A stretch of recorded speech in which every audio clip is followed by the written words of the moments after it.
हम श्रृंखला को आगे बढ़ाते हुए आज एक मेन टॉपिक पे लेके आए हैं, जिसमें ये है कि आप डीजी पे लाइट और डीजी पे की अगर आईडी आपकी ब्लॉक हो गई है तो उसको कैसे रिजॉल्व करेंगे।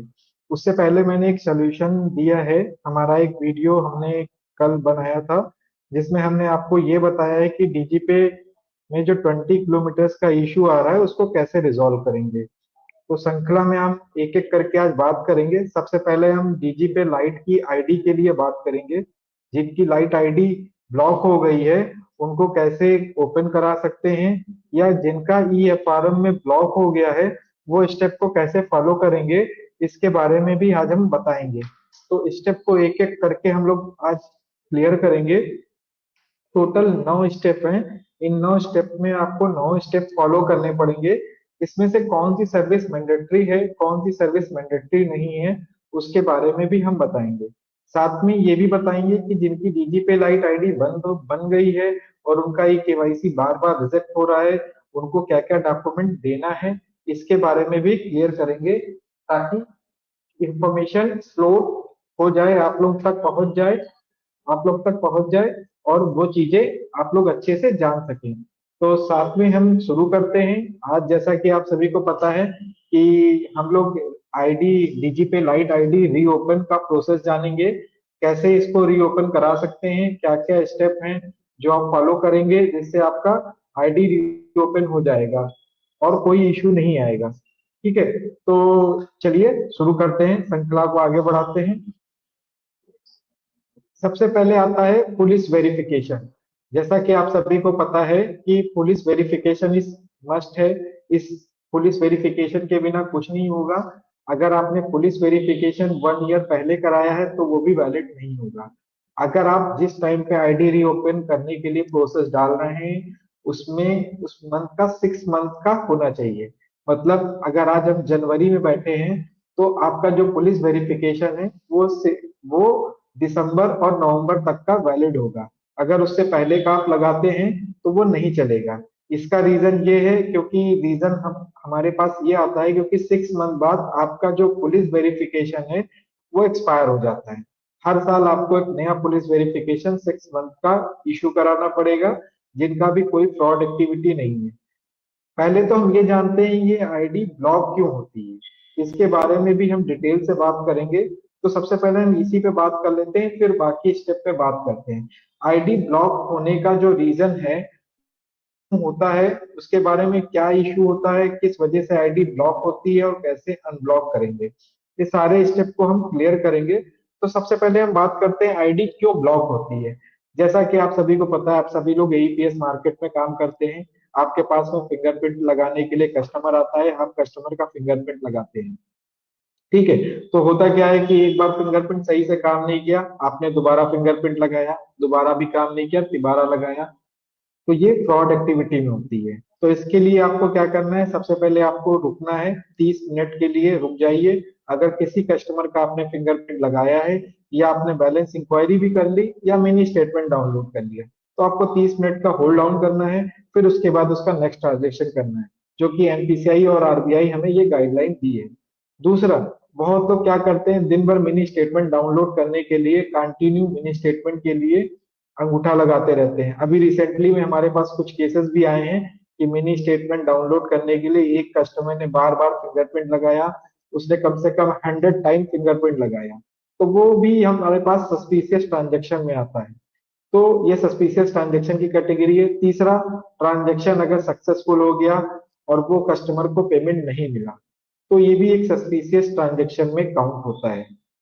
चौथा, कस्टमर का ट्रांजेक्शन फेल्ड हो गया, कुछ टाइम बाद अगर वो ट्रांजेक्शन अमाउंट आप में आ गया और आपने कस्टमर को पेमेंट नहीं दिया, ठीक है, तो ये भी ट्रांजेक्शन एक सस्पिशियस ट्रांजेक्शन में काउंट किया जाता है। सपोज एक चीज और भी होती है जो मैं आप सबके साथ शेयर करना चाहता हूँ। होता क्या है कि कस्टमर आया, कस्टमर का आपने ट्रांजेक्शन किया, उस टाइम पे नेटवर्क इश्यू होने की वजह से वो ट्रांजेक्शन कुछ भी नहीं आया, टाइम आउट हो गया। बट आपके सामने कस्टमर ये कहता है कि हमारे से तो कट गया पैसा और आपने पैसा रख लिया। उसके बाद आप उसको ये बोलते हो, नहीं सर ऐसा नहीं है, अभी टाइम आउट हुआ है, ये फेल ट्रांजेक्शन है, ये आपको ट्रांजेक्शन वापस हो जाएगा। तो इस केस में क्या होता है कि आपके पास में क्या एक ऑप्शन बचता है कि वो कस्टमर जाता है ब्रांच में, ब्रांच मैनेजर को कंप्लेन करता है, तो ब्रांच मैनेजर कहता है जहां पे आपने ट्रांजेक्शन किया है वो ट्रांजेक्शन वहीं पे सक्सेसफुल हुआ है।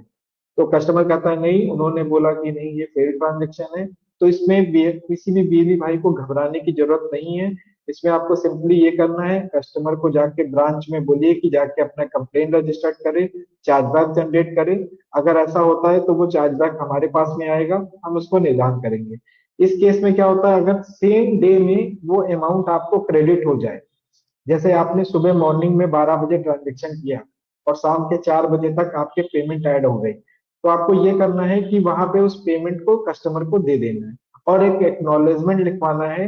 कुछ बीवी भाइयों के पास वो कंपनी जाती भी है कि क्या इशू आ रहा है, कि किस वजह से हमारा नहीं हो पा रहा है, उसमें क्या दिक्कत हो गई जिसकी वजह से चार्जबैक आ गया।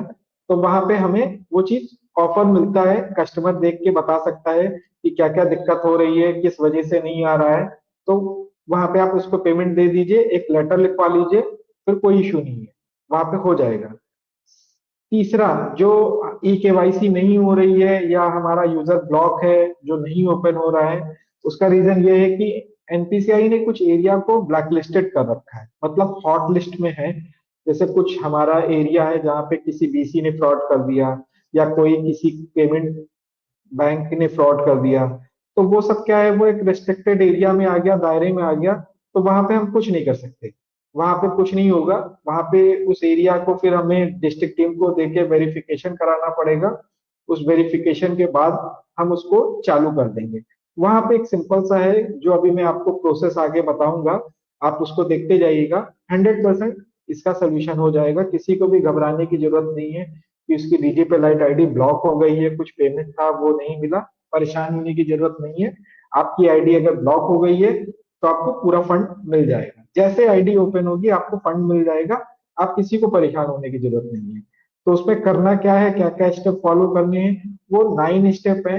मैं वो 9 स्टेप आप सबके साथ शेयर करता हूँ, फिर उस स्टेप पे स्टेप बाय स्टेप हम बात करते चलेंगे। ठीक है, तो अभी हम सब शुरू करते हैं, एक एक स्टेप फॉलो करना, एक एक स्टेप कैसे कैसे करते जाना है, कैसे कैसे क्या होना है, सारे स्टेप हम बताते हैं। सबसे पहले है पुलिस वेरिफिकेशन। पुलिस वेरिफिकेशन में आपको करना क्या है, आपका जो पुलिस वेरिफिकेशन है वो 6 मंथ ओल्ड होना चाहिए। Maximum to maximum 6 month old होना चाहिए, इससे ज्यादा हम नहीं ले सकते। मिनिमम भी 6 ही मंथ है, मैक्सिमम भी 6 मंथ है, इससे ज्यादा हम नहीं ले सकते। आपका अगर 6 मंथ पुराना स्टेटमेंट होगा तो ही वो वैलिड होगा, वरना वो वैलिड नहीं होगा। तो इसके लिए आपको क्या करना है कि आपको जब भी अप्लाई करना है तो आपको पुलिस वेरिफिकेशन की डेट चेक कर लेनी है कि कितना पुराना ये पुलिस वेरिफिकेशन है, ताकि हम उसको ब्रीफिंग कर सके, ब्रीफिंग कर सके और उसके डॉक्यूमेंट को चेक कर सके कि ये पुलिस वेरिफिकेशन कितनी डेट पुराना है। पुलिस वेरिफिकेशन हम इसलिए कराते हैं ताकि हमें ये पता रहे कि जो आपका करेक्टर सर्टिफिकेट है वो क्लीन है, इसलिए हम पुलिस वेरिफिकेशन कराते हैं जो 6 मंथ पुराना होना चाहिए। आईएबीएफ सर्टिफिकेट, जैसा कि आप सभी को पता है कि बैंकिंग अप्लायंसेस में अब उन्होंने क्लियर कर दिया है, बिना आईआईबीएफ सर्टिफिकेट के हम कोई भी एईपीएस ट्रांजेक्शन नहीं कर सकते या वैलिड नहीं होगा। तो उसके लिए आपको कुछ नहीं करना है, हमारे कई सारे सेंटर हैं जहाँ पे आप आईआईबीएफ एग्जाम दे सकते हैं।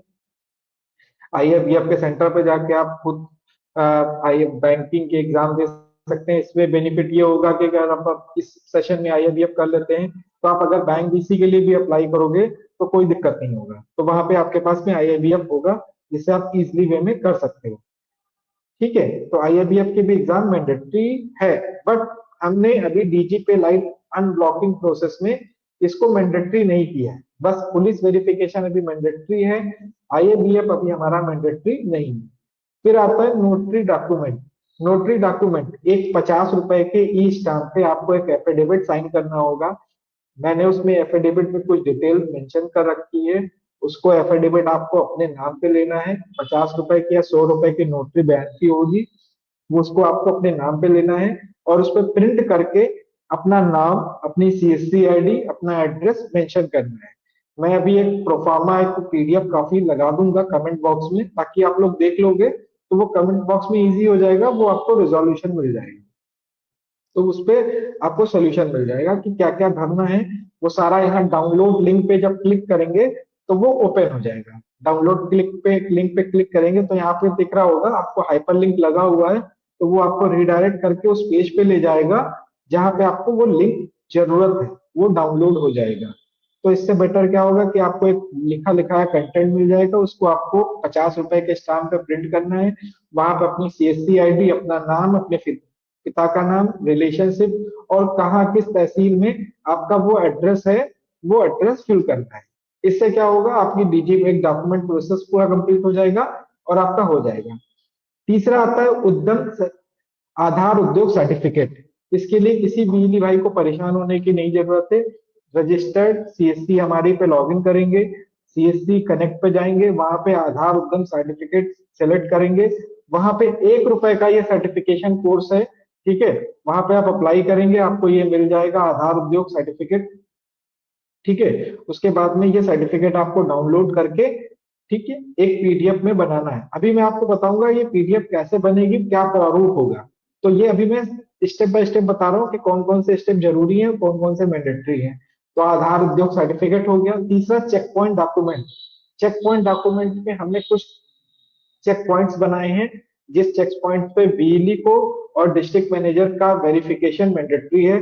डिस्ट्रिक्ट मैनेजर को आपके सेंटर पे आना होगा। कुछ चेक पॉइंट्स हैं, जैसे आप डीजी पे कब से चला रहे हो, डीजी पे लाइट ID में कब से वर्क कर रहे हो, कितना टाइम हो गया आपको वर्क करते हुए, आपके सेंटर पे क्या क्या चीज अवेलेबल है, आपके सेंटर पे CCTV कैमरा है, आपके सेंटर पे फिंगरप्रिंट डिवाइस है, आप कौन सी डिवाइस यूज कर रहे हो। साथ में डिस्ट्रिक्ट मैनेजर का वो फीडबैक लगेगा। Feedback in the sense district manager आपको कब से जानता है, या आप डिस्ट्रिक्ट मैनेजर की मीटिंग्स या डिस्ट्रिक्ट मैनेजर आपके सेंटर पे कितनी बार वेरिफिकेशन किए हैं, ये सारे चेक पॉइंट से वहां पे टिक करना होगा। फिर DM वहां साइन करेगा, फिर आपके साइन होंगे, ये डॉक्यूमेंट अटैच होंगे। Geo tagging.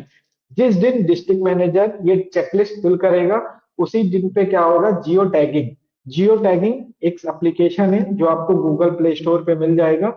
वहां पे जाके कैमरे का एक सेशन है, वो आप डाउनलोड कर लेंगे, जियो टैग सेशन। वो सेशन आपका डाउनलोड हो जाएगा। तो उसके बाद में क्या होगा कि आप जियो टैग एक फोटो, सेल्फी फोटो लेंगे डिस्ट्रिक्ट मैनेजर के साथ में। तो वहां पे क्या होगा, वहां पे लाइट लॉन्ग लिख के आ जाएगा, आपका सेंटर मॉनिटर पे आ जाएगा, कितना आपका है कितना नहीं है। वहां पे जियो टैग में दो बातों का ध्यान करना है। पहले तो आपको सेंटर की अंदर और बाहर की फोटो लेनी है। सपोज मैं, मेरी दुकान के बाहर एक सेल्फी खिंचवानी है, किसी से फोटो बोल दीजिए खींच दे, DM रहेगा, आप रहोगे, वो फोटो खिंच जाएगी। दूसरा, आप कुर्सी पे बैठ जाओ, DM भी बैठ जाए और वहां पे भी फोटो खिंच जाए, तो ये जियो टैगिंग फोटो हो जाएगी। जो नीचे लिखा हुआ है कि DM के मौजूदा होने पे ही लेनी चाहिए। मतलब वो फोटो वैलिड तभी होगी जब डिस्ट्रिक्ट टीम आपके सेंटर पे आएगी, तो ही वैलिडिटी वो वैलिड होगी, अदरवाइज वो नहीं वैलिड होगी। इसका रीजन है, वो रीजन क्या है मैं आगे आपको बताऊंगा, ठीक है। तो सेंटर फोटो में क्या करना है आपको क्लियर हो गया। आपको सेंटर फोटो में जाना है और वहां पे आपको फोटो अपलोड करना है, ठीक है। अब आते हैं डीजी पे आवेदन। डीजी पे कैसे आवेदन करना है, क्या हो सकता है, ठीक है। जब आपकी डॉक्यूमेंटेशन प्रोसेस पूरा हो जाएगा, ठीक है, जितने भी दस्तावेज हैं, जो आपने ऊपर 6 दस्तावेज जो दिए गए हैं, वो दस्तावेज को जब आप पूरा कर लेंगे, तो यहाँ पे डीजी पे आवेदन फॉर्म एक होगा, जो फॉर्म में कमेंट बॉक्स में मेंशन कर दूंगा। वो सारे फॉर्म को आपको एक PDF में बनाना है, मतलब एक पेपर बनाना है, उसमें PDF बनाना है, और उस प्रिंट आउट को लखनऊ CSC हेड ऑफिस के एड्रेस पे भेज देना है, या मेरे नाम पे, या आफीफा के नाम पे, या CSC गवर्नेंस के नाम पे भेज देना है। हार्ड कॉपी जो होगी वो ओरिजिनल होगी, बिना ओरिजिनल के वो वैलिड नहीं होगी। फिर इसमें एक पॉइंट और भी दिया है, E KYC डॉक्यूमेंट। आपने देखा होगा E KYC डॉक्यूमेंट, जितना भी आपका E KYC डॉक्यूमेंट है, आधार पैन सबकी कॉपी होगी, उस पे आपके साइन होंगे, सेल्फ अटेस्टेड होंगे। वो बिजली के ही साइन होने चाहिए, जिसकी ID है तभी वो प्रोसेस के लिए जाएगी, ठीक है। आपका डॉक्यूमेंट प्रोसेस, उसमें एक आपकी फोटो होनी चाहिए, एक फोटो होगी, साथ में आपका E KYC आधार पैन डॉक्यूमेंट होगा, ठीक। और आपका दस्तावेज, मतलब अगर आप इलेक्ट्रिसिटी बिल पे कर रहे हैं तो इलेक्ट्रिसिटी बिल का भी डॉक्यूमेंट लगा सकते हैं, जिससे हमारा ये वैलिडेशन हो जाएगा कि आपका सेंटर जो है वो आपका खुद का है। अगर नहीं है तो कोई इश्यू नहीं है, E KYC डॉक्यूमेंट में जितने डॉक्यूमेंट है वो आप शेयर कर सकते हैं। सबसे पहले क्या करेंगे, उसका एक पीडीएफ बनाएंगे, इन सबका एक पीडीएफ बनाएंगे, फिर उस पीडीएफ को सेव करेंगे एक सीएससी आईडी, मतलब आपका नाम और आपकी सीएससी आईडी के नाम से पीडीएफ बननी चाहिए। फिर मेरी मेल आईडी दी हुई है नीचे, फिर मेरे को आप मेल कर देंगे। जैसे आप मेल करेंगे मेरे पास डॉक्यूमेंट आ जाएगा, मैं उसको आगे फर्दर प्रोसेस के लिए कर दूंगा। जो प्रोसेस हमारे साइड से कंप्लीट, जब यहाँ पे आप डॉक्यूमेंट भेजेंगे, वो डॉक्यूमेंट क्रॉस चेक होने के बाद मैं उसको आगे प्रोसेस में करा दूंगा। ठीक है, तो यहाँ पे ये इतना सिंपल सा 9 स्टेप है जो आपको फॉलो करना है। 9 स्टेप फॉलो करने के बाद में आपको मुश्किल से मुश्किल 1 वीक का टाइम चाहिए मेरे को, मैं सारी आईडियो को ओपन करा दूंगा। जो भी डॉक्यूमेंटेशन प्रोसेस मेरे को भेजेगा, मेरे को वैलिड लगेगा, डॉक्यूमेंट में कोई कमी नहीं होगी, मैं उसका डॉक्यूमेंटेशन चेक करके उस आईडी को रीओपन करा दूंगा। इतना सिंपल सा स्टेप है। साथ में अगर किसी को कोई इशू आ रहा है तो मेरी मेल आईडी मेंशन है, कमेंट बॉक्स में भी डाल देता हूँ। ठीक है, मैं अपना नंबर और जितना भी चीज है मैं डाल देता हूँ। ठीक है, फर्स्ट ऑफ ऑल मेरा नाम संजीत कुमार श्रीवास्तव है। मैं डीजी पे लखनऊ हेड ऑफिस में एसपीओसी हूँ। ठीक है, मेरा नंबर है 9839460300। ठीक है, अभी इस कॉल पे मेरा नंबर और नाम दोनों शो कर जाएगा सर। तो अभी मेरा नाम और नंबर आ गया। ठीक है, मेरा नाम नंबर दोनों मेंशन है, आप मेरे को कमेंट बॉक्स में मेंशन कर सकते हो। साथ में मेरी मेल आईडी भी मेंशन है जो हमने ऑलरेडी दे रखी है। तो ये डॉक्यूमेंटेशन प्रोसेस है, पूरा एक प्रोसेस पीडीएफ बनेगा और इस पीडीएफ को आप शेयर करेंगे। इसमें अगर किसी को कोई भी कुछ बोलना है या किसी का कोई इशू है तो प्लीज आप कमेंट कर सकते हैं, हम उनका आंसर देंगे। एक एक करके हम सबका आंसर देते जाएंगे, किसी को ऐसा नहीं है कि किसी को बिना आंसर दिए जाएंगे। ठीक है, जो भी अभी डीएमटी के लिए बोल रहे हैं